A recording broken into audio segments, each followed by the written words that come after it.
પ્રભુ ઈસુના ગૌરવી નામમાં આજની સવારની પ્રેમી સલામ. પ્રેઝ ધ લોર્ડ, હાલેલુયા, જય મસીહ કી. હવે આજે આપણે જે વિષય તરફ જવાના છે, જે વચનો શીખવાના છે, એ બાઇબલમાં અને ખાસ કરીને શરૂઆતની મંડળીમાં જે નાનકડા ગણાતા જીવનો કે જેઓએ મંડળીને અસર કરી, જેઓએ સેવકોના જીવનની અંદર અસર કરી, એવા નાના નાના જીવનો, કેવી નાની નાની વ્યક્તિઓ કદાચ નાની લાગે પણ એમની સાક્ષી, એમનું જીવન અદ્ભુત છે. અને એવા જીવનોની અસર મંડળી પર થઈ, સેવકો પર થઈ અને પ્રભુએ એમની સેવાની નોંધ લીધી. બાઇબલમાં એવી સેવાઓને પડકારવામાં આવી અને એવા જીવનો વિશે આપણે જોઈશું. આજે કેવા નાનકડા જીવન વિશે જોઈશું. ફિલિપીઓને પત્ર અને તેનો 2 અધ્યાય અને 25મા વચનથી આગળ એ તો છે એપાફ્રિતસ. એપાફ્રિતસ કે જે ફિલિપી મંડળીનો એક સામાન્ય આગેવાન કે સામાન્ય વ્યક્તિ, લેમેન, પણ જ્યારે સંત પાઉલે ફિલિપીમાં કામ કર્યું ત્યારે એના જીવનની અંદર કામ થયું. પણ અત્યારે આ 2 અધ્યાયના 25મા વચનથી આગળમાં સંત પાઉલ એની સેવાની જબરજસ્ત મોટી નોંધ લે છે. અને એ નોંધ એ છે કે એ પાઉલ જ્યારે રોમમાં હતો કેદી, ત્યારે કહે છે કે એને મદદની જરૂર હતી. અને સંત પાઉલ જ્યારે રોમમાં હતા ત્યારે ફિલિપીની મંડળીને એવું લાગ્યું કે આપણે એને મદદરૂપ બની શકીએ, એટલા માટે કેટલું ફંડ ઊભું કરવામાં આવ્યું, દાન ઊભું કરવામાં આવ્યું.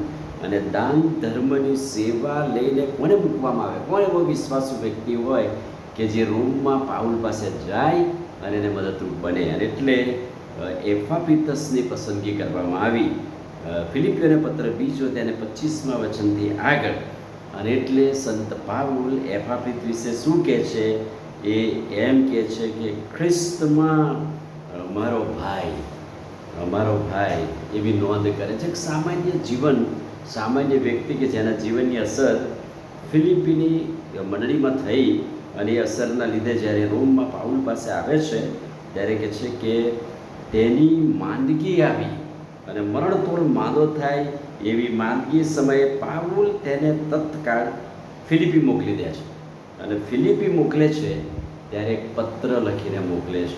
અને ફિલિપીઓને પત્ર એ એપાફ્રિતસની સાથે મોકલેલો પ્રેમનો પત્ર કહેવાય છે. અને મંડળી પરના પ્રેમને કારણે તત્કાળ ફિલિપ શહેરમાં એને મોકલી દેવામાં આવ્યો. અને સંત પાઉલ એને નીચે પ્રમાણે માન આપે છે. શું માન આપે છે? પહેલી વાર તેને ખ્રિસ્તમાં પોતાનો ભાઈ કહે છે. આ બહુ જબરજસ્ત વાત છે. પાઉલ બહુ જ મોટો સેવક, આગેવાન, એની મારફતે પુષ્કળ મંડળી અસ્તિત્વમાં આવી. આવા મોટા સેવક એ નાનકડા એપાફ્રિતસને, સામાન્ય ફિલિપી મંડળીનો એક આગેવાન કે વડીલ કે અધ્યક્ષ, એને એમ કહે છે કે ખ્રિસ્તમાં મારો ભાઈ. બીજી ઓળખ શું આપે છે? મારી સાથે કામ કરનાર સહયોદ્ધો, એટલે કે ખ્રિસ્તી જીવનના યુદ્ધમાં એ મારી સાથે મારો સહકર્મચારી, મારો સાથી, કામ કરનાર, એવું માન આપે છે.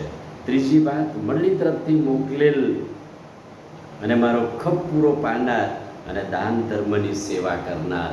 પડદા પાછળ એને સેવા તો કરે જ, પણ મંડળીએ વિશ્વાસથી એને રોમ સુધી મોકલ્યો હતા. ફેથફુલી એ દાનની સેવા છેક પાઉલ સુધી પહોંચાડે, પાઉલ જોડે છેક ગયો. અને દાન ધર્મની સેવા કરનાર વિશ્વાસુ વ્યક્તિ, કોઈ કે જવાબદારી આપીને, જવાબદારી કદાચ આવી વ્યવસ્થા નહીં હોય વાહનોની, કેવી રીતે રોમ પહોંચ્યો હશે?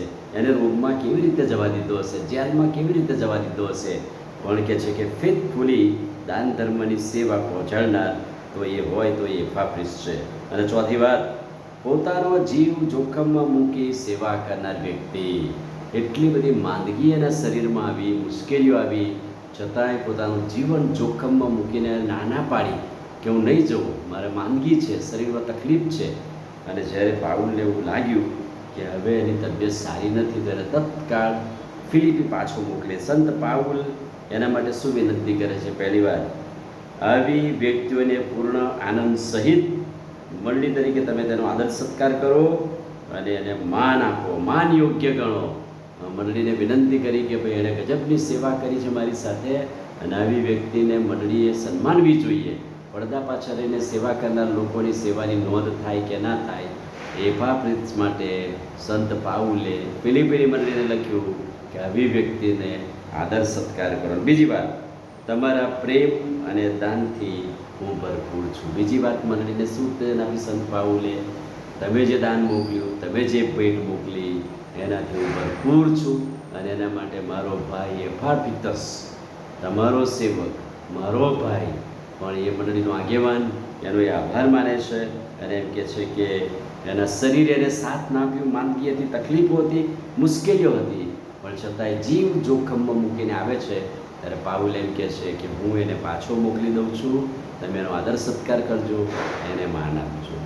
આમીન. પ્રાર્થના કરીએ. ભલા પ્રભુ, આજે સવારે સંત પાઉલે મંડળીના સામાન્ય વ્યક્તિ એપાફ્રિત્સ વિશે જે નોંધ કરી છે, અમને ઉત્તેજન મળે છે કે પ્રભુમાં કરેલું નાનકડું કામ, એની સેવાની નોંધ લેવામાં આવે છે. એપાફ્રિત્સના જીવનને માટે આભાર પ્રભુ ઈસુના નામમાં પ્રાર્થીએ છીએ. સાંભળોને માન્ય કરો. આમીન. God bless you.